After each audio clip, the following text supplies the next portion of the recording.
My name is Aisha Ali. I'm Deputy Director at the Department for Business and Trade. I cover digital trade and telecoms. I'm just going to do a bit of general housekeeping before we formally kick off. Clearly not a great start with both my IT going a bit loose. But just the format for today's session is that we have a number of speakers who will be introduced shortly. If you have any questions, we are keen to take Q&A. Please do pop them in the chat and we will sort of come on to them at the end of the session. When the speakers are speaking, if you can kindly mute yourself so we can focus on sounds from the speakers themselves. The session is aimed to run for 1.5 hours, and we'll see how this goes, depending on the length of Q&A. So without further ado, I'm going to introduce Chris Barton, who is His Majesty's Trade Commissioner for Europe at the Department for Business and Trade. Chris has responsibility for encouraging trade and investment between the UK and EU countries and Israel. So over to Chris. Thank you. Great. Well, good morning, and thank you very much indeed, Aisha, and great to meet you virtually, colleagues. As Aisha has said, my name is Chris Barton. I'm His Majesty's Trade Commissioner for Europe. So my job is to encourage a thriving UK-Europe trade and investment relationship. And who better to do that with than today with the countries represented here, including Norway and Denmark and Sweden, who are pivotal partners for us and with whom we share many ambitions for an open and fair global trading environment. I was going to say three introductory comments just to frame the discussions today and then introduce the panel. So the first thing I wanted to emphasize today was how fundamental digital trade is to our shared trade ambitions. Over half of services trade across the world is now digitally delivered, and it's the faster growing half. It's central to our bilateral trade and to our multilateral trade, as shown by the topic's prominence in MC13, the WTO ministerial conference that's just about to kick off in Abu Dhabi. And it's crucial for our economic growth and our commercial success, the welfare of our citizens, and for their inclusivity. And yet it also faces some major challenges as well, for example, in terms of understanding on security, on trust, on fairness. For example, Africa contributed less than 1% of digitally delivered services exports globally in 2022. So this is a really important topic that we're discussing today. A second thing I wanted to emphasise was that from the UK perspective, we want to play a leading role in this, in promoting digital trade, creating a global digital economy that encourages innovation and investment and that enables businesses of all sizes to succeed across borders and that works for everyone across our societies. We think we're in a strong position to do this. Digital sectors contribute over 150 billion euro to our economy, almost 7% of the gross value added of our economy, and they employ more than nearly 2 million people. We have the largest tech sector in Europe and the third in the world. So we want to play a key role. But thirdly, and crucially, we're really aware that we can't do this by ourselves. We want to do it together. We want to do it together with key like-minded countries and colleagues as on this seminar today.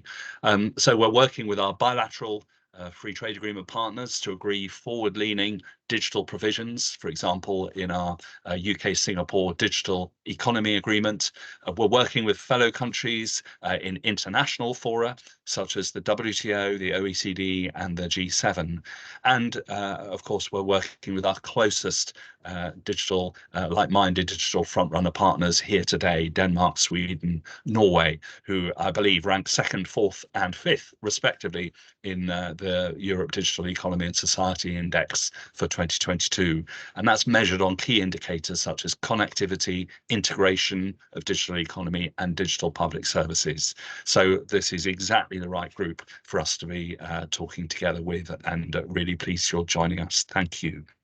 So Today's webinar then is designed to help us to work together on this, recognising the importance of digital trade, that UK and all of us, I know, want to be front runners in this, and we need to work together on it. So there are going to be two key themes, one on trade digitalisation and reducing barriers to digital trade, and then secondly on digital trade inclusion and the environment. So those are the two key themes, and we've got a fabulous panel to guide us through, so many thanks to them. Thank you to our moderator, Dr. Monaco Morita Yeager from the UK Trade Policy Observatory.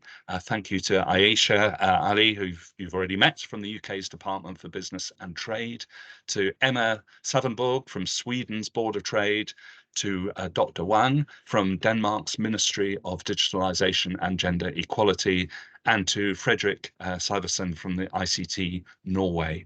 I'm sure we're going to have a really fascinating discussion, unlocking new opportunities for collaboration. So thank you so much for coming. Really looking forward to this discussion, and I'll hand over the floor to Dr. Monaco Morita Yeager.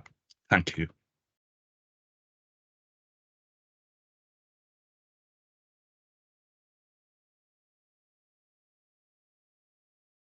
Thank you so much, Chris. Somehow my camera is suddenly off.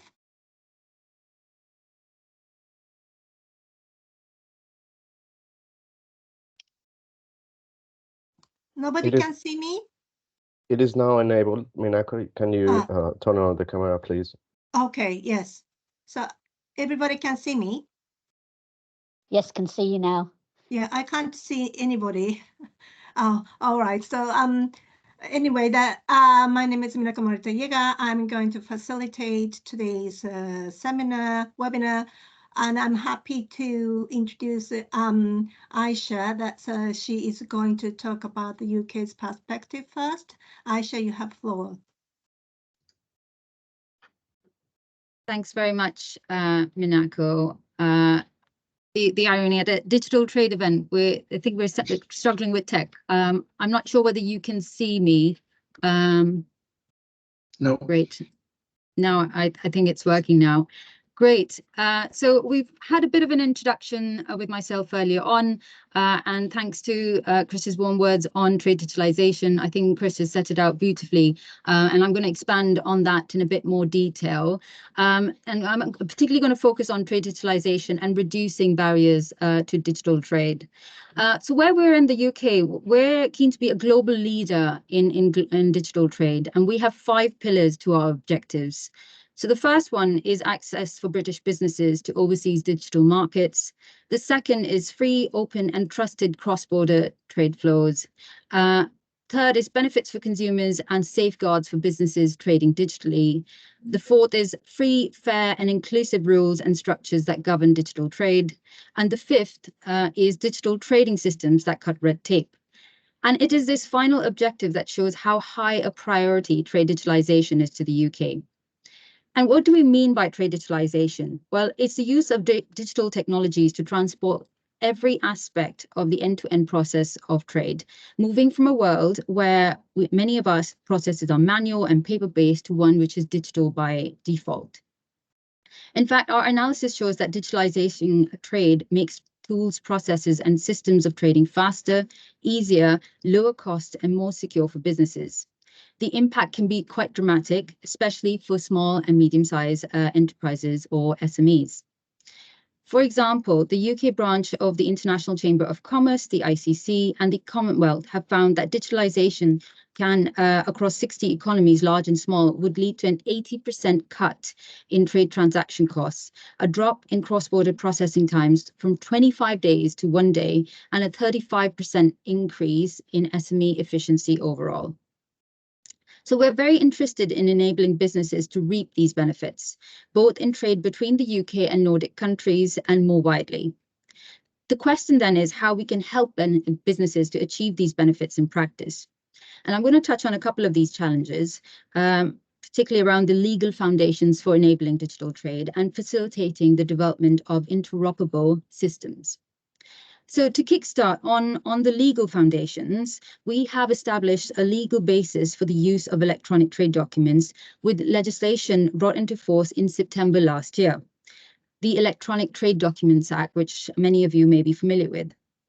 It provides the legal recognition of trade documents used in the B2B element of trade, such as bills of lading and bills of exchange, and gives businesses the freedom to decide how to use electronic versions without imposing onerous requirements. This was the first legislation of its kind by a G7 country, and we envision certain benefits based to take up businesses of 5% in the first year, rising to 45% after 10 years. It will improve visibility of supply chain cash flows, which will provide greater security against fraud. It will also improve the access to trade finance, especially for SMEs. It will reduce processing times of trade documents by some estimates from days to minutes. Our estimates are that the Act could deliver an economic boost of 1.1 billion over a decade. That's massive. There are also broader benefits for global commerce in updating UK legislation due to the position of international law, due to the position of English law in international trade, with around 80% of bills of lading and 60% of global trade finance based on English law. With English, Singaporean and US laws aligned to the UN model law, the ICC considers that 80 to 90% of international trade transactions can now be digital. So how does this work in practice? So whilst enabling the use of electronic documents is a necessary foundation, the ICC, who we work very closely with, have identified the need for an environment of fully interoperable laws, rules and standards, and say that the existence of multiple standards is actually hampering the ability of governments and companies to fully digitalize trade and make the most use of it. So what does this call for? It's essentially what we're setting out here is the call for an international collaborative approach. We are working to drive the take-up of electronic documents through our network with other countries and in the multilateral fora. So in particular, the UK has also been leading on promoting trade digitalization through its trade agreements at the WTO, seeking to agree commitments with key partners to develop mechanisms to facilitate the use of electronic trade documents, for example, with provisions that support the use of electronic contracts, authentication, signatures, and trust services. We are using the new opportunities for cooperation provided by our trade agreements, including with Japan, Singapore, Australia, and New Zealand, to work on future developments in trade digitalization. Our digital economy agreement with Singapore, for instance, includes an MOU that put in place a pilot project to explore and test the interoperability of electronic trade documents. And we continue to take a leading role on digital trade in the G7 and G20. In September last year, the G20, led by India and supported by the UK, agreed principles on the design of good trade digitalization systems, sending a clear message supporting industry efforts on driving widespread adoption of digital trade documents. But we can't do this alone. We also need to partner with businesses to promote the benefits of trade digitalization and to understand what works and the issues that arise.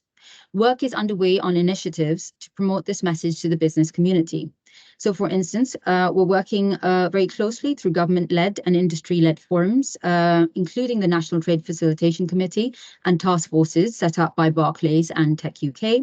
I've mentioned the ICC a few times, and they have a strong proactive voice, and we encourage their support on domestic and global action. We support their Centre for Digital Trade and Innovation and their Global Digital Standards Initiative. The Centre for Digital Trade and Innovation, also known as the C4DTI, provides an environment in which industry and government can collaborate on pilot work to accelerate the pace and scale of digitalization.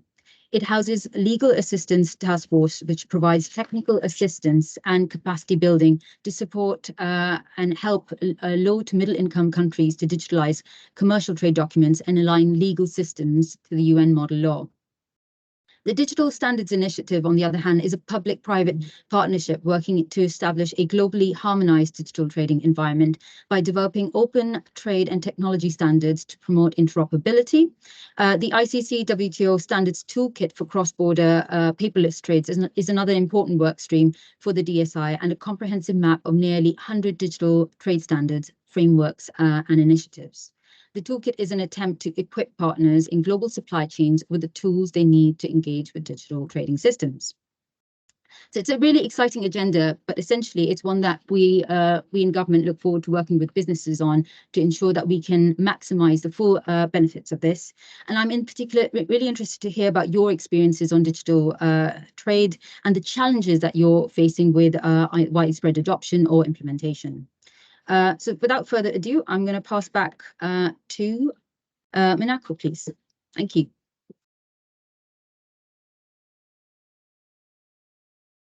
Thank you so much, Aisha. Very useful, very, I think it's interesting input. Well, I think there's the government and then also the private sector collaborations is very key, and then also global standards and creating system to facilitate digitization of trade. It's really critical, the base for the global trade, digital trade, and then especially for SMEs and then development. This is kind of area that UK and the Nordic countries can further enhance collaboration together with business. Now I'd like to invite Emma, Senior Advisor at the National Board of Trade Sweden. The floor is yours, Emma. And so you have the PowerPoint to share with us. Yes, if Marita could.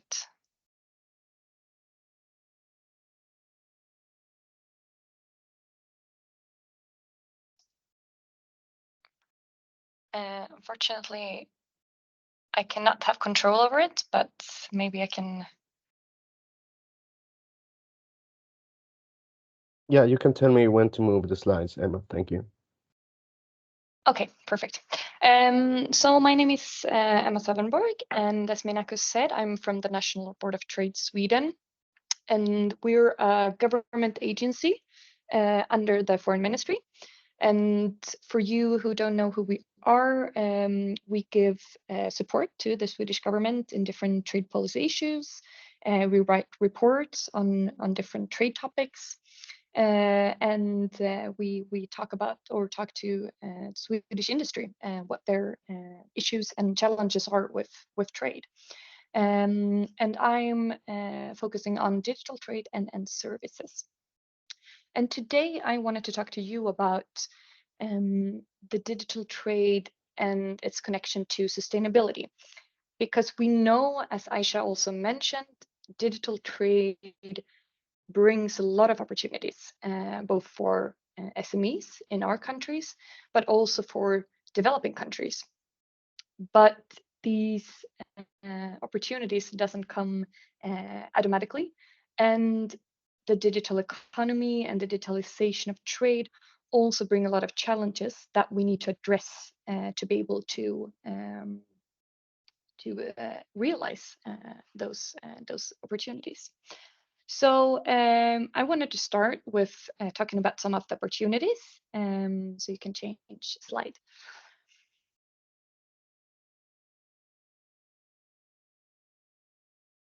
Yeah, so we know that technological advancements have changed the way we trade. It has changed what we trade. But for me, it's also changed how, at least I think about, or how we think about trade and sustainability. Because I think the most transformative impact that digitalization has had is that it's reduced the impacts and the costs of for companies, especially for SMEs, to reach global markets. And I think we can compare this to when we saw the lowering of transport costs and coordination costs a couple of decades ago, and we saw this shift towards the global value chain kind of trade.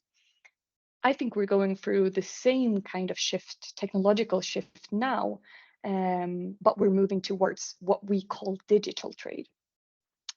And this, what it does, what kind of opportunities it gives, is that it gives access to larger markets, especially for small companies, which before had a much harder time to reach global markets without going through costly intermediaries, for example. But it also gives rise to new types of trade. Many services, which was before very connected, or you had to be close, the producer had to be very close to the consumer to trade that kind of services, can now be traded across borders. You often talk about what was non-tradable before is now hyper-tradable. Like medicine is, for example, one. Now you can have doctors across borders. Educational services is another one. Before you had to be in a room with a teacher. Now that can also be a service which you could trade across a border. And what it does is that it's actually not only given rise to new markets and new types of trade, but it also shown that it's been an effective tool for inclusion. Both inclusion of small companies in countries, the Nordic countries or the UK, but also for developing countries. And what we've seen is that a company that was before had a hard time reaching a market, or that it was structural barriers, for example, for women entrepreneurs, can now with digital tools be more able to trade internationally. For example, studies have shown that it's much easier to for example, to work from home, to have this kind of more flexible work hours, which women entrepreneurs who maybe take a larger work more at home, or maybe need to take care of the children, they can be that kind of structural barrier is removed. Or also that kind of there was also challenges with just being a women entrepreneur, and that kind of barrier can be also taken away by digital tools. What it also done for developing countries more on a macro level is that we know that companies that trade are more productive, they're more effective, and they're contributing to the global economy, or the GDP of the company or the country. So it's good for companies to be in a global market, and if more companies can go international, that is good for the economy. And the last part, or the last opportunity, is actually that it's shown to be a good way of promoting green trade, or into like the sustainability and environmental sustainability. Just some examples of how digital tools can be used is the tracing tools, digital tracing tools. You can, through the supply chains, show carbon footprints. You can be much more, you know what's inside a product, so it's easier to recycle in the end. It's been an important part of reaching, if you want to, this kind of more using a product throughout the life cycle. That kind of information you need is much more easier when it's when you digitalize it. And also, of course, it's easier for green entrepreneurs to connect through platforms and digital tools. There are challenges, of course, but we see if it's treated right, it can be a great source of both economic and environmental sustainability. You can change slide, and I will start talking a little bit about the challenges, because even if there are a lot of opportunities, there are also challenges when our economy is going towards a digital economy. And the first one I want to talk about is that digital economy is much more dynamic and competitive.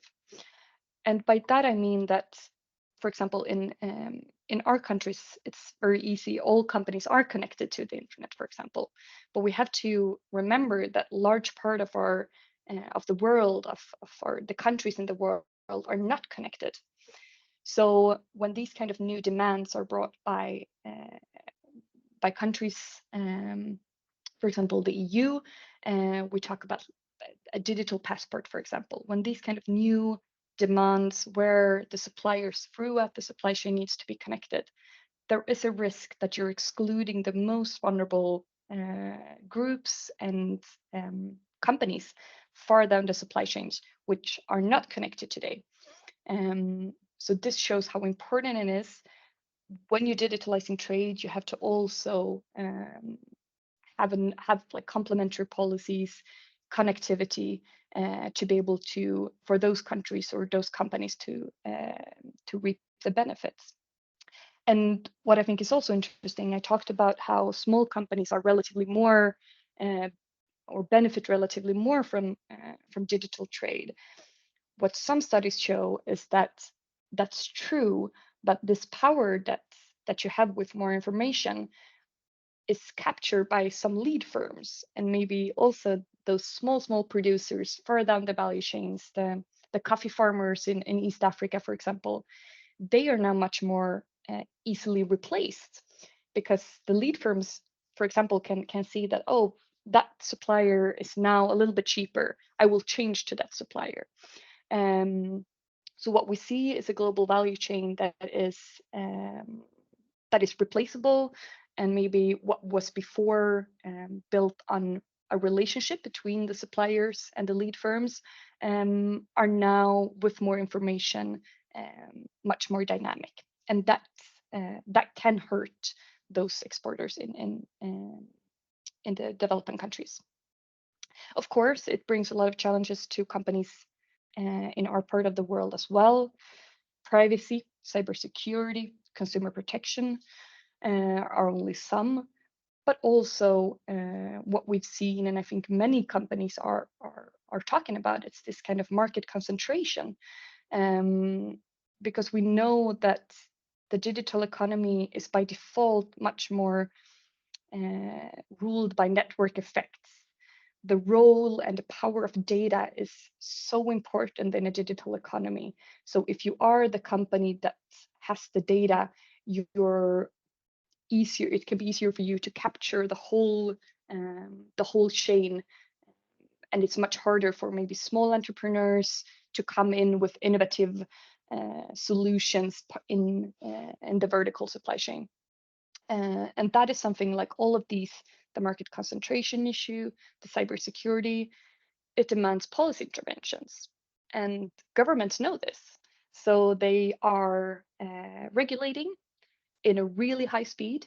And as Aisha touched upon, maybe sometimes without too much coordination, shared principles, standards, and not global frameworks. We don't, for example, we're trying to negotiate this kind of global frameworks in the WTO, but we're not there yet. And what happens is that we get a super fragmented market where companies have to figure it out what kind of rules are applying to in different markets. So what do we need to do? So the last slide is 3 things that I think is important. There are more things. We need this kind of new global rules and frameworks. Of course, I'm talking about the e-commerce negotiations, which both the Nordic countries and the UK are really pushing for. But it's also standards. It's also talking about what is AI, what kind of principles are we using when we're regulating in these areas.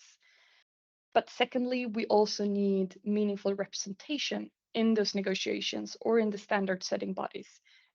So everyone is on board and we don't create different silos of the world, because that will hurt us and the industry later.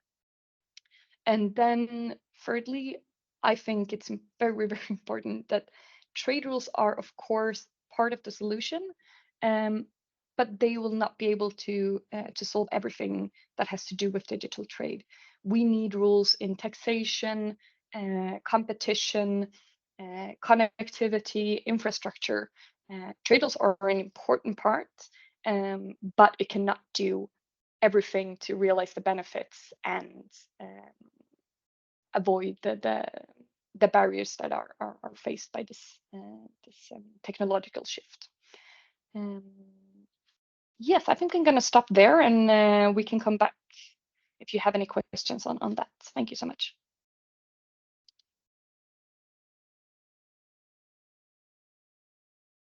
Thank you so much, Emma. This is very insightful, that while we could learn the opportunities and the challenges that what then digital trade brings.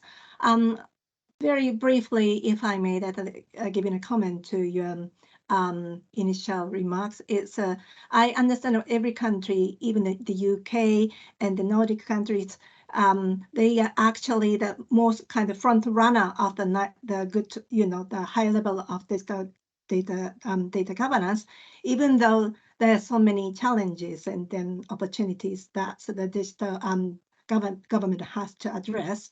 And then also that the one thing I'd like to note is digital governance is a very encompass a wide range of policy areas, not only trade policy, but also consumer protection policy, industrial policy, competition policy, intellectual property rights, and cybersecurity, human rights, and then so on. So we need a kind of wide picture to just to tackle all of this, addressing the harness the opportunity and then challenges. Thank you so much, Emma. Now I'd like to invite Mr. Wan. You have floor.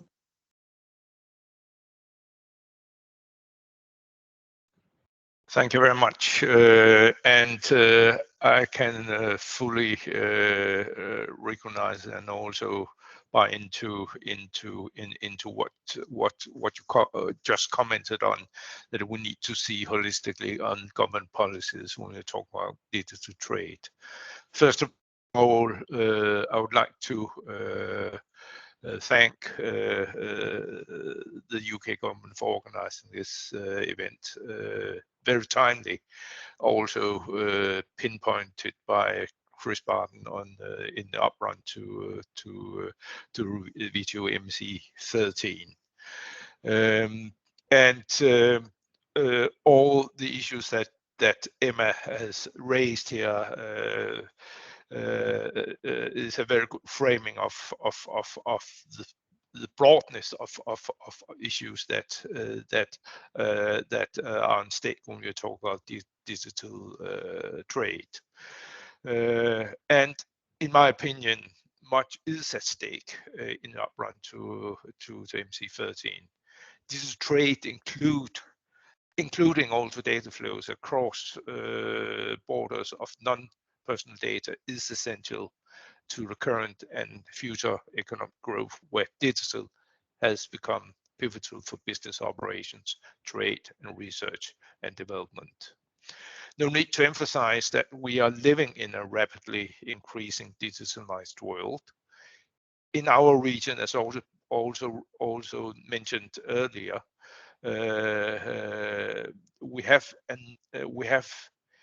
over a number of years been front runners in transforming our societies to digital societies. You can say that the Nordic countries in this case have become a kind of a petri dish to the world on what a digital transformed society might look like.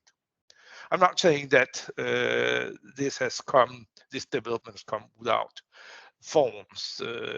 Not all is rosy and fine, and not in Denmark, but we have worked relentlessly to address challenges of a digital society, whether we are talking about the vulnerable parts of our population or SMEs yet not fully on board on the digital journey. For Denmark, this has been an ongoing effort and a political priority since the start of the millennium. Close to 90% of consumers buy their goods or services online. A very big hike came under the pandemic. The European average is almost 70%. Almost 29% of Danish companies' turnover is from e-commerce. The EU average is around, I think, 18%. Today, our private sector is highly digitalized and with a global outlook, and business has moved online. Denmark has for a number of years had 100% connectivity of businesses. Whether we are talking about digital service or product traded online, or more classic industries producing and selling physical goods, digital trade in its broadest understanding is essential to business operation. whether businesses are operating on the national, the regional, or global markets. We're today talking about business without borders. Digital trade and the non-personal data flows is essential to business operations. We do not need barriers which impede economic growth in that regard. E-commerce is just one aspect of digital trade. Today, companies, small, medium, large, are highly dependent on the possibility of moving non-personal data across borders. We're talking about SMEs' use of cloud computing solutions. We're talking about the possibility for SMEs to compete on services delivered across borders without having to set up physical operations in the country. We're talking about the global corporations' remote monitoring of the performance of physical products, product manufacturing delivered to consumers in other countries. Examples are data repair, state of machinery, and production activities. We're also talking about the possibility for companies to provide individually customized products using top expertise wherever located in the world. Or we are talking about the possibility of sharing or moving data on research, innovation across borders. Example, lab test, product development, and construction plans for construction projects. Digital trade, in our opinion, makes sense and provide the possibility for business to deliver services to customers remotely and in real time. Digital trade makes it possible to deliver top services and without contributing that much to CO2 emissions. When we're looking at where could these types of barriers and discussions of that, these barriers take place, I'll need to get back to the WTO, which is a good platform for discussions on global rules for digital trade, especially despite the organization's well-known difficulties. Free data flow of non-personal data still has untapped potentials for the development of the digital economy. We're talking about new business models and innovative public digital solutions using existing data, and of course, respecting the necessary protection of personal data. Today, the digital economy has become a basic condition for the world market, where novel, innovative solutions continuously are being developed and traded. We need to ensure that this innovation can continue and flourish for the benefit of all.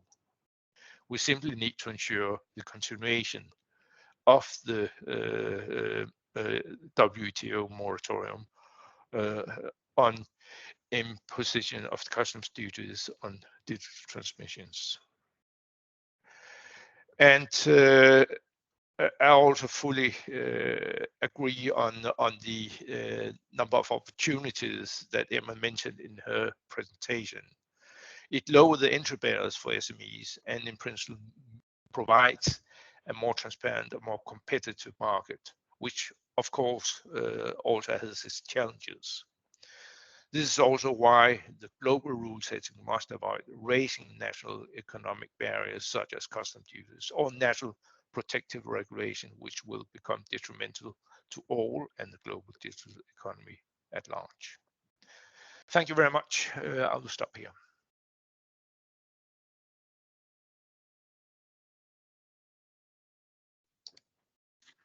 Thank you so much, Mr. Wan. You cover very wide issues, also the some issues that you further developed what Emma addressed. I think the government, the role is of course creating opportunities and then enhance innovation for the economic prosperity. That is what she said for the working for business and then working together with business in collaboration with business. And then on the also that you mentioned that the government also has to make address the market failures. And I think in that sense, I understand there's three kind of areas what the government has to do. Is one is like a trade policy, enhance economic objectives of the free flow of data, and then creating the global rules which facilitate the trade, and then also enhancing the more innovative, market-friendly environment. And then also the digital governance, looking at the digital governance to strike a balance between the public policy issues, and such as competition policy, and then also securing market opportunity for small players. And then the third is mitigate digital divide between countries with big data power and in developing country with little data. I think in that sense, WTO's role is very important, but unfortunately, hopefully the government can produce something during the MC13, which maybe later then also participants can question to panelists what will be our expecting output of MC13. So now I would like to introduce Frederick of the ICT Norway. If you have any comment, that would be very much, I'm really looking forward to hear your view. Frederick? Yeah, I think I have a sound at least, not sure I have vision, but anyways, my name is Frederick Stiversen, as you mentioned. I'm from the private sector, so representing the Norwegian digital businesses. I think kind of basic for all is to have like a free and not like, but have a free and open internet. And that's the basic for all digital businesses at a certain point, at least. And I think it's fair to say that the free and open internet is partly under threat at the moment. And we need to pay more attention to keep it open and keep it free. I don't have camera, no? So there you can see me as well. And I think we need to pay more attention to organizations like IGF and ICC, where a lot of the policies are made and where all countries are have the opportunity to participate, which also makes it an opportunity, but also a threat to what kind of policies are made on keeping the internet open. So that's just a reminder also to tell you that the Norway is hopefully hosting IGF in 2025. So keep your spots open. I think digital, of course, like my previous speakers have said, is more important than ever, and it's just going to increase to be more important than ever. So that's being said, it's created a lot of opportunities for all sorts of businesses, and of course also some issues that needs to be addressed. But I'm going to dive into some of the barriers that we are looking at the moment, and I think they are connected to the geopolitical situation that we're in at the moment. There's a very uncertain world out there that also reflects on the digital. So my point would be that the geopolitical issues are now turning to digital. It has been for some time, but it's getting more acute. And so also cybersecurity and security at large. But we also see regulations coming from left and right that also makes it more hard to do digital business. And to put on another component is that cultural issues from country to country also puts barriers on at least what kind of content that you can sell abroad, even if it's in the EU or out of EU. That also is a barrier that we need to look at. And I think some of the concerning issues there is that all of these isolated, very good reasons to regulate maybe turn into something that's more on the political side. So you use the geopolitical, you use the media that you don't want, and you use regulations to be more protectionist. And we see some issues on that one. From the Norwegian perspective, I would say that national clouds are coming in almost every country. Some are more thinking more one national cloud service that's not connected to hyperscalers or big data centers. That's the threat we are looking into locking in a lot of data that have exponential potential for value creation, but might end up in national cloud solutions where scalability is a problem. And that's a Norwegian issue. I think it's a Scandinavian issue, and it's also a European issue at the moment. And I know that UK has kind of made their own path there with their cloud service, but that's an issue that I think we need to dive into at least. Then we have of course the cyber. So more focus on how cyber hinders digital trade needs to be put in place, so that we actually don't confuse protectionism with the fight of cybercrime. I think that's an issue that we need to look into. And for our point of view, we also have the European Union versus the US, and GDPR, of course, being an issue. And I think it's fair to say that GDPR, although it's very good in many aspects, but it also puts a lot of pressure on especially small, medium-sized businesses to get digital trade going internationally. And my fear is that we're trying to regulate big tech, but in reality, we are regulating our own small, medium-sized companies. And that's an issue that I think both the European Union and national governments need to look into, because I think the big tech companies, they're going to fix GDPR anyhow, more or less at least. But it's the small, medium-sized companies that's going to end up with the dishwashing, to put it like that. So I was in a meeting with some US senator a couple of months ago, and he said wisely, or maybe not so wisely, you know what? The EU regulates, US operates, and that's kind of a little bit disturbing fact. But it might be more disturbing if we look into a broader picture and say EU and US, we're trying to regulate, but there are other countries there that operates. So that's also an issue that I think we need to address when you're talking about international digital trade.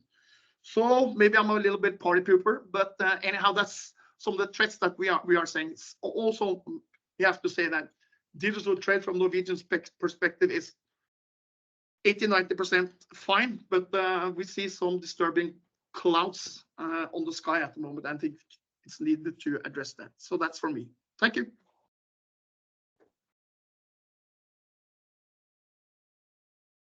Thank you so much, Frederick, for your very interesting point, with mostly focusing on the challenges we are facing. And as you said, very well explained, I think cybersecurity relation to geopolitics is now getting really, I think, the big issue for the digital governance issue as well. And then trade policy and how to address cybersecurity is something that we really have to elaborate among the UK or UK-Nordic countries and beyond. And also the interesting point is the relation with GDPR and SMEs. In general, as you know, everybody knows well that the horizontal digital policy divide between the EU, the US, and China. And the EU had the human-centric approach. The US take the market-driven approach. Now that's shifting a bit more for labor-centric, even also the digital governance area. And then China is sovereignty, data sovereignty. And then also that I'd like to mention that in addition, the Asia-Pacific countries, middle power, they are trying to fill the gap between these, big powers, and using the trade policy as namely free trade agreement, digital trade agreements to become the kind of the rule makers in this field. And then the UK concluded the digital agreement with Singapore, and then also there is a DEA, Australia-Singapore agreement in DEPA. There are many, the sort of the high quality digital agreement there. And so what I would like to say here is now the UK is jumped into this, Asia Pacific region. So that is a very interesting the stage we have to look at, and then what the Nordic countries will do in that context. And the other issue is vertical segmentation is we are now mostly now that, as you said, from the SME perspective, especially the challenges SME is facing. Also, but I think we tend to forget the consumer's presence and the digital governance. The trust is more for the economic prosperity for long term, and how to think about the individual or the consumer's point of view and enhance the digital ecosystem is very important. And I also, that is related to, with regard to the GDPR, I would like to note, actually, from the global perspective, I investigated, well, so many countries and even African countries are taking the GDPR type of the, data privacy regime. And then the question here is how to improve interoperability. And so the EU now taking the adequacy decision system, and then how to what extent we can, admit equivalence, and the more legal discussion here. But I think it's a, best practices, of course, were the harder for SMEs, but for the long term, I think for the consumer perspective and then individual perspective, my observation is, learn from the best practice is always the thing to start. So there are so many issues to discuss. Now I'd like to open the question to participants. If you have any questions, please use the chat box and then write any kind of the questions you want to ask to our distinguished fellow panelists. So far, I don't have any question from the audience. So if I may, taking advantage of, okay, so now that, chat function. So that please use the chat function for if you have any question. So meanwhile, until I have any question, could I start taking advantage as a moderator? Could I ask a question to Aisha? I'm very much curious to know what will be the major theme of the coming MC13, especially joint initiative of electronic commerce. What is the current status? What is the stumbling blocks among WTO members? Would you kindly elaborate? Thanks very much, Minako. Very timely question. So a couple of things. I think for MC13, there is the moratorium or duties, which we're keen to ensure we carry on the into the coming years of not having those on electronic transactions. I think there is a separate point on e-commerce negotiations, which we touched on, and I think Emma touched on briefly as well, and the importance of having global standards on digital trade. That has made good progress this year, and glad to see the articles, particularly on covering trade digitalization, on the transaction services and others have made good progress. But let's see where that facilitates over the end of the year. I think we still need a lot of ground to cover on aspects on data and other tricky bits. But we have made good progress, but I'd be keen to see more momentum on areas such as data, and our colleagues have already spoken about the importance of open and trusted cross-border trade flows. Emma, did you want to come in on that? You've come up on screen. Yeah, I think I can add, so the MC13, I think it's important to note that the JSI is actually not part of the program in MC14, so that is a separate, as you know, the plurilateral. Yeah. But what is gonna, as you said, the moratorium is one part, but then I think also the work program, the e-commerce work program, which is what started in already in 1998, that set out discussing how digital trade is changing our economy. It has a much more development focus, and I think it's important that we get a new. it's been a lot of progress there, but I think continuing getting some kind of writing in a ministerial declaration about that would be very important, showing how that, you know, we understand how important closing the digital divide, how this has development aspects as well.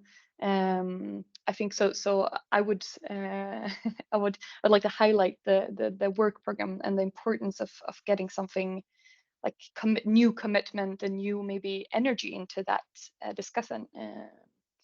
But of course, the moratorium is but it's always like that's as you know, everyone knows how important it is. It's going to be up to yeah, what can the other side get instead of the moratorium. Yeah, just wanted to add that.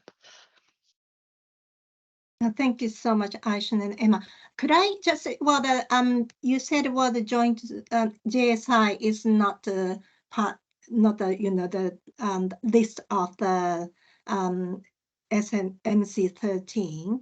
And what is the now that what is the status of the joint JSI, and then especially given that the US now that, you know, withdraw its support on the certain provision of such as free data flow and the prohibition of localization requirement, and then also the source code requirement, and then is there any kind of, without the US support, well, the group cannot produce anything, or that what is the developing countries' view in all these draft agreement? It's very hard to see from the outside. If you could share what is going on within the WTO, in the context of JSA, it will be, I think the audience will be, I think, happy with that. Do you want to start, Aisha, or should? Yeah, happy to. So Emma has helpfully set out that the e-commerce negotiations and the moratorium are two separate things. The e-commerce negotiations are currently underway. It is a live negotiation across member states. And a lot of work has happened over the last year in 2023 to try and park many articles. So I mentioned earlier on, particularly on the articles covering things on trade digitalization, but that we still have a lot more to go over this year. You know, we have the co-conveners who are bringing member states together to try and reach a resolution. I'm afraid in terms of further substance on how that will come across, it's a bit uncertain. It is, like I said, a live negotiation, so let's see how that plays out.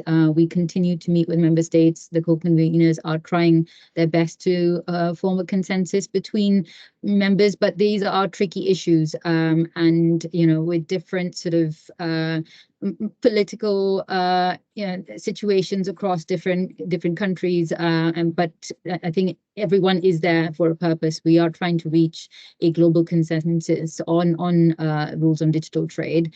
So let's see how that unfolds. But a lot of good progress has been made over the last year, particularly on sort of aspects on trade digitalization. But we still have a lot more to go on some of the tricky issues around data and other things. Thanks. Yeah, I can just agree. I think it's so there are articles that are parked, and that's super important articles, and we don't have any rules in that area. So we should remember that, like, even if it's as all speakers have mentioned today, digital or data flows are of course the most important, but it also, as you said, it's also the most tricky part, because it goes down to almost like culture and this kind of more how you look on privacy. So of course that's going to be hard.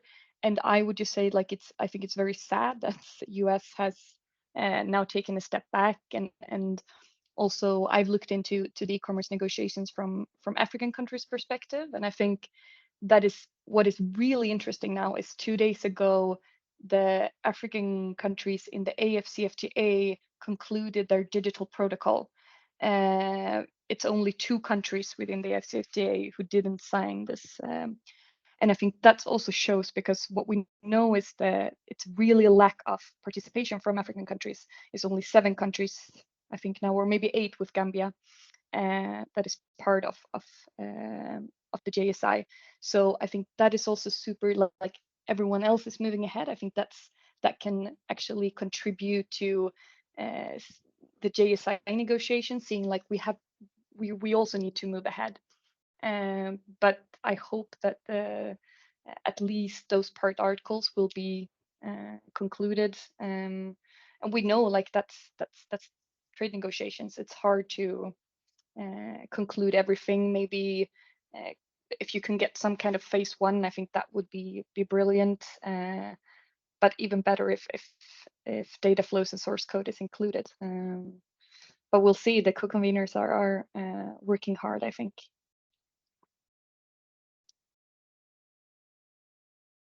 You're on mute, Minako. Sorry. So thank you so much, Aisha and Emma. Now we have some questions. First question from Laura. Do Nordic countries' companies feel constrained in developing digital cross-border trade by EU rules, legislation? Could I start this answer from Dr. Wang or Frederick?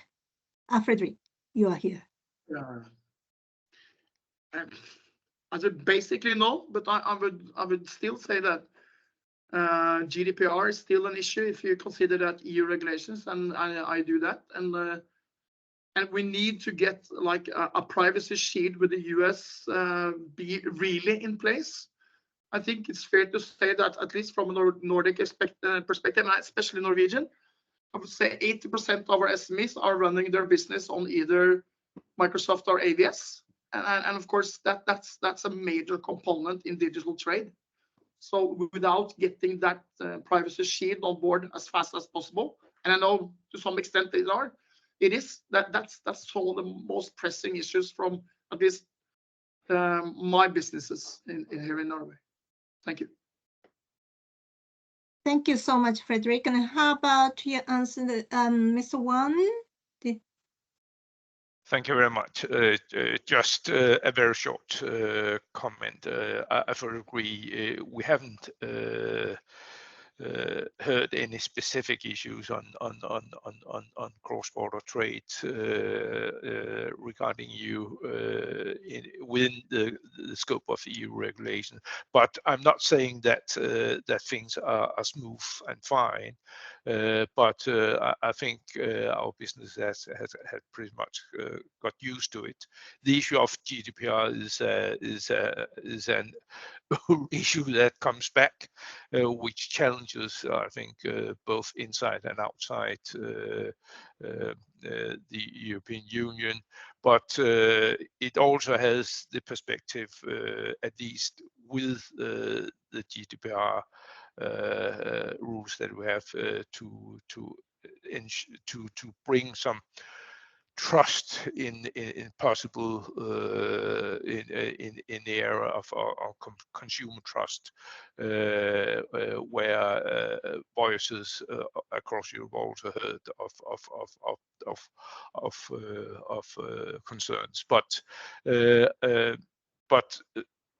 regarding the specific questions, not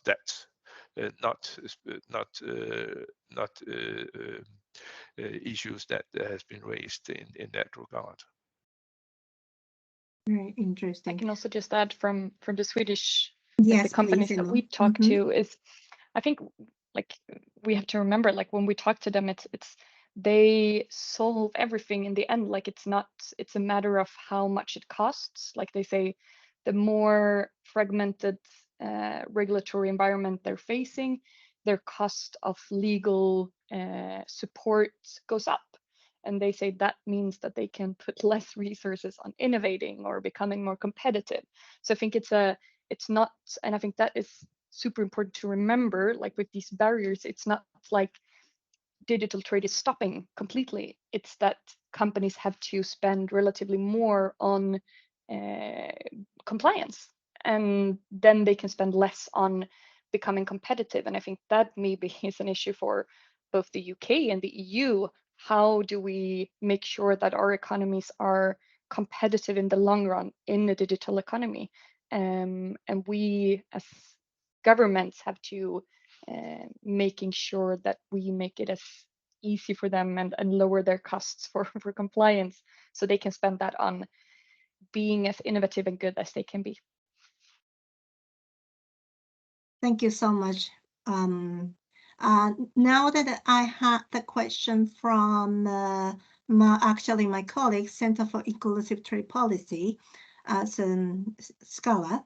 So he's a lawyer. The question from Attila, focusing on the benefits of digital trade enhancing commerce. What do you think are the potential effects of AI-powered services on unemployment? Are trade policymakers prepared to address this issue?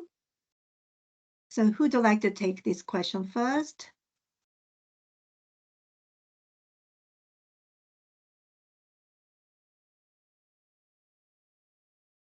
Aisha, do you have any view on this? Thanks. I'm going to give it a go, but it is quite a broad question, so I'm just trying to sort of think that through. So, the beauty of AI, we're still trying to explore that and understand that in more detail. The government, in particular, our colleagues in DSIT, our Department of Science and Technology, have recently published an AI framework which kind of sets out how we see the work on AI progressing. I think in particular on your particular question on how does AI affect unemployment, my field is not AI and employment, where they could sort of digital trade more holistically, particularly from a negotiation sense. So I'm not prepared to sort of comment on its exact sort of benefits related to that, but it is something that we are looking at within the UK government. I mentioned the framework earlier, and we are looking at how that kind of fits within global standards as well, and how we can work collectively on that and maximize the benefits of it, whilst recognizing that if misused can have other disadvantages as well. So it is something that we are trying to balance across. So the UK government, well, the sort of cross-department coordination I think it's not the DBT's job and employment, but either any sort of the cross-departmental discussion in terms of this adverse effect of the AI in the unemployment perspective. We're not yet there. So I think, like I said, it's a very broad question, and yes, I'm sure, as I mentioned before, AI has its opportunities, but then at the same time, if not used appropriately, can have other disadvantages. And I'm sure many of you have read the sort of scare stories online of AI taking our jobs, etc. But at the same time, we can use it to our benefit in trying to, make things more efficient if used appropriately, and that's where the government's AI framework comes in. Yeah. Okay. Do you have then, Mr. Wan, from your point of view, that you have that digital technology expert? How about the not purely trade policy issue, but then how the government tackle this AI's adverse effect on employment?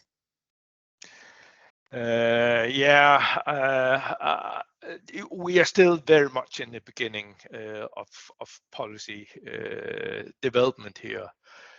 But in general, I can say that we fully recognize the challenges, but also we need not to be scared that we don't look at the opportunities. And I think we still need to look at the coming experience with also having the formal adoption of the EU AI Act, which is in its finalization stages. And I know it's an issue that has also been quite publicly debated in Denmark, and where what we call the public sentiment is actually surprisingly much more nuanced and balanced than we could have feared from the international public debate in the area. But I think it's something that we still need to look closer into, and I can't help thinking back a little bit to last century, with the introduction of machines, or for that sake IT, in last part of the century, that we had the same kind of discussions. Will technology actually take away jobs? And actually, no, it has created jobs, but in other areas. And in that sense, again, we need to look at the policy mix of governments. We need to ensure that our population are continuously upskilled, reskilled, in order to also meet the challenges of the future, with living with emerging technologies that find its place in society, such as artificial intelligence. Thank you so much, Dr. Wan. Frederick and Emma, would you like to add something from your government perspective? No? Okay. Yeah, this is very, as Dr. Wan said, always we had innovation, and also what the impact on the employment is always, every stage of the industrialization, we had a similar discussion. And a very interesting thing is, I think developed countries, Europe, and then also Japan, and now the more aging society, and then especially the lack of human power is a kind of the problem. So in Japan's case, they try to use AI and then system to address the lack of human resources. So that is a sort of a positive way of using it. But of course, well then, depending on the demography and the demographic features, and then also the market, and then the impact of this AI and employment is different country by country. But this is exactly the trade policy, and then unemployment and AI. It's going to be I think issues coming up, issues for sure. So that we had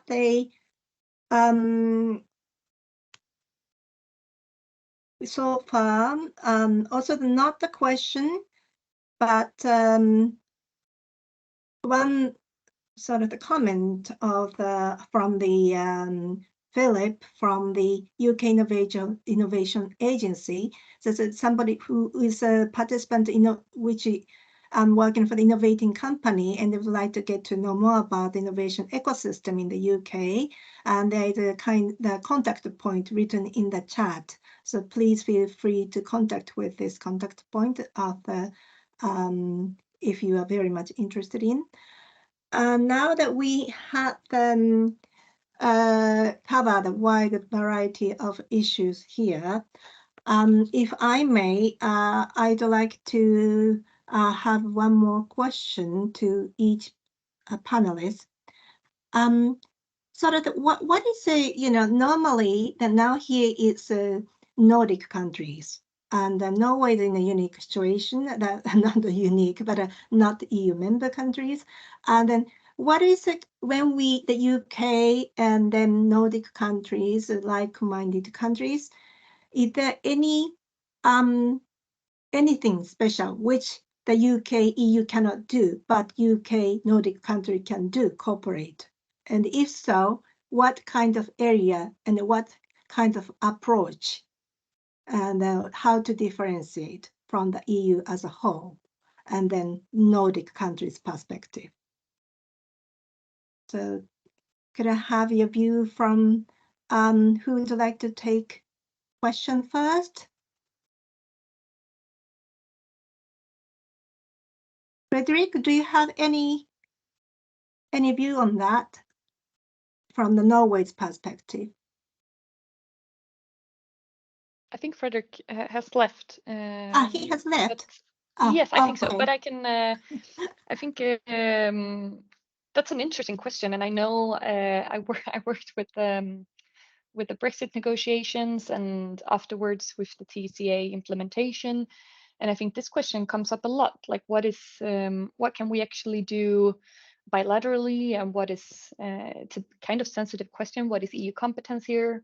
But what I think we should do is really have this kind of discussion, for example, with what are the challenges our industries are facing? How are you dealing with trade barriers? What are your, what is companies, for example, what are Sweden, because I think it's very interesting because we are here in Sweden, but the companies I talk to is much more UK, because they come to us and ask how is we want to invest in Sweden, or we want to trade. What do we need to do? And the same, the other thing around, like the most Swedish companies that want to trade with the UK goes to UK. And I think this kind of information sharing is so important. And what can we do to like really identify what are the areas should we, because a lot of course you have the TCA and you have these committees and you can raise trade barrier issues, but I think a lot of the issues, as we talked about, is much more about where do you find information, so we can share. UK can say like, our companies are facing issues with your government agencies. We're struggling with finding information. Could you maybe look into that? We can help each other with that kind of more informal trade barriers, I would say, but not actual trade barriers that you're not complying with an agreement, but these kind of information barriers. I think that is also one important thing, and also this kind of, I think, both the government in Sweden but also UK, this kind of connection between trade policy and trade promotion, and how can we, because trade promotion is still something that's on the bilateral, but that kind of like, how do you have the base in trade policy, and then how is that connected, like discussing those kind of questions to see it as a holistic approach that we need to have.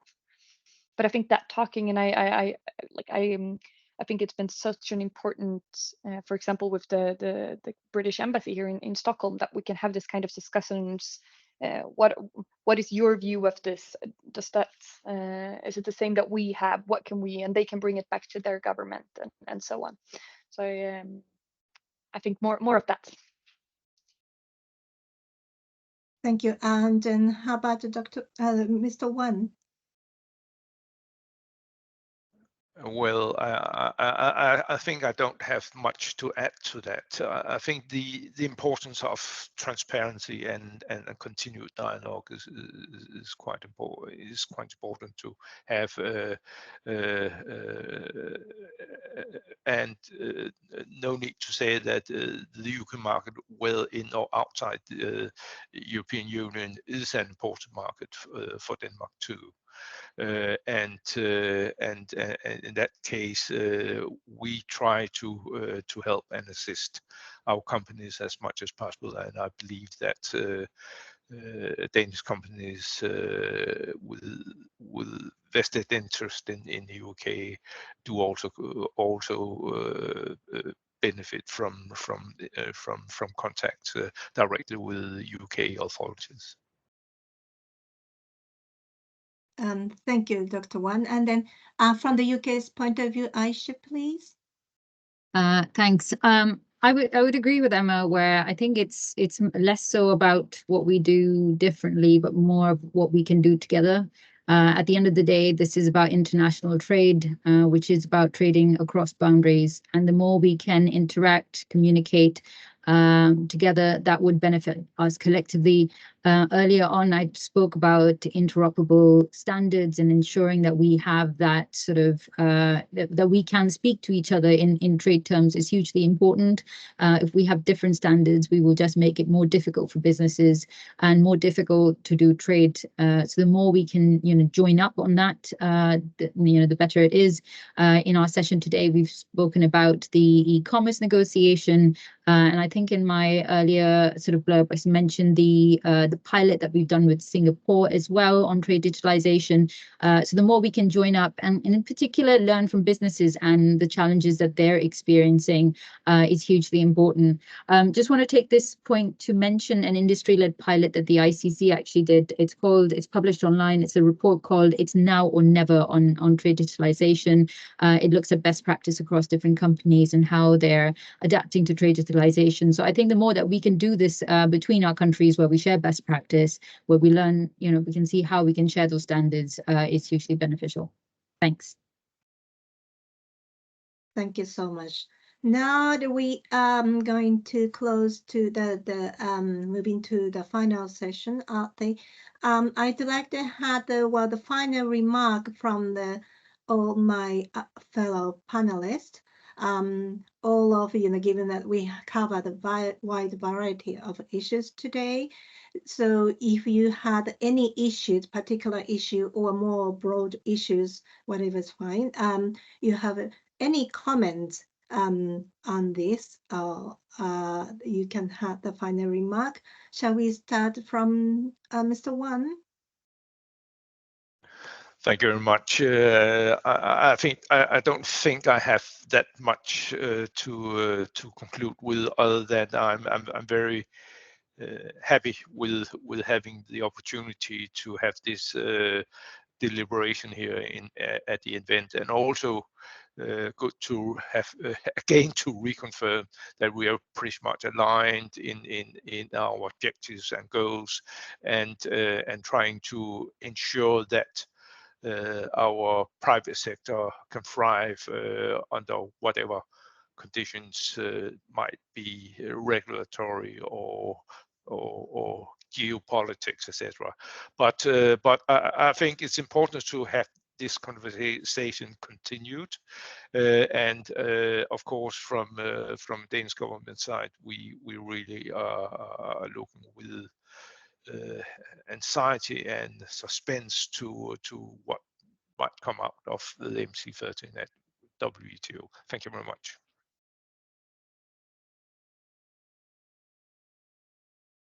Thank you so much, Mr. Wan. And Emma, please. No, I'm so happy to have been able to speak with and discuss these issues with you today. I think I see that these are issues where we all need to cooperate. I think that's been said 100 times today, and maybe just like a last thing, I think in this kind of negotiations we need to be able to cooperate and discuss, like finding best practices, like WHOIS. I think it's been interesting to see the UK now outside the EU actually maybe pioneering new ways of doing things, and it's challenging being in a 27 country club, and I think it's really good that that you can have this kind of examples from the UK, which is really a trailblazer, I would say, in the digital trade area. So I think it's been exciting as a Nordic country to be able to see the UK, and then getting us closer together in different negotiations. Thank you so much, Emma. And then Aisha. Thanks very much. I think I have to just say that thank you for having me here today. Just echoing the same points that both Dr. Devang and Emma have said around, it's great that we're aligned on many of these core principles. Collaboration is key. I think it's very clear that digital trade is the new norm, and it's glad to see so many of our countries aligned on that point. And just to echo the point that I've said before, collaboration with business is key. The more we can understand the challenges on the ground, the better we can ensure the policies, help sort of alleviate some of those market barriers. In there, thank you. Yeah. And then lastly, as a facilitator, so it was a really interesting conversation today, and especially this UK-Nordic collaboration is something I think is a very good combination of the pro-innovation market, the principle, together with more trustworthy trust the data governance and trust, what the government which lead the the policy at the global level. So so the collaboration to enhance business, the activities, that is one thing. Also the collaboration between the more Europe, within the Europe and above Europe globally, and including the WTO. And that will be really, I think, something that the UK-Nordic government and then also involving business sector will be giving the this kind of the series of the conversation will be very useful. And then if I may, one thing I would like to add is also that always, I think, is involving more stakeholder will be very important. So maybe next time if the government had this kind of opportunity, involve more stakeholders, not business stakeholder, also non-business stakeholders, and then have more open, wide discussion. It will be really interesting to elaborate further discussion. Now that I'd like to give the final the closing the floor to the UK government. Aisha, are you going to close the session? Yeah. Yes, thank you very much, Minaki, and thank you very much for all our presenters today and the audience. I hope you found that insightful or gained something and enjoy the rest of your day. Thank you.